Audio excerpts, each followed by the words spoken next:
In this video, we're going to go through stages 5 and 6 of Erikson's stages of psychosocial development.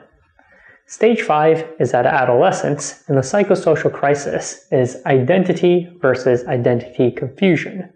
The virtue that can be obtained here is fidelity. This stage was particularly important to Erikson because he himself struggled a lot with his own identity. According to Erikson, adolescents experience an identity crisis, and to move forward, they have to answer two questions. Who am I, and where am I going in life?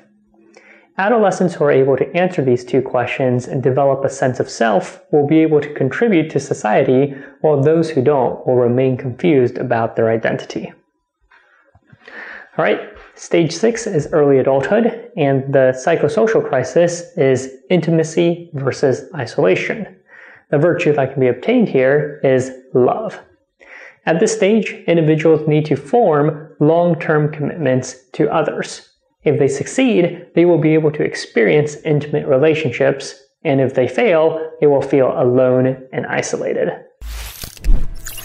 If you enjoyed this video, please consider subscribing to our YouTube channel and clicking the bell icon for notifications. We release new videos every week covering the highest yield content on the MCAT. Plus, you can check out the video description for links to useful resources like our MCAT Prep mobile application.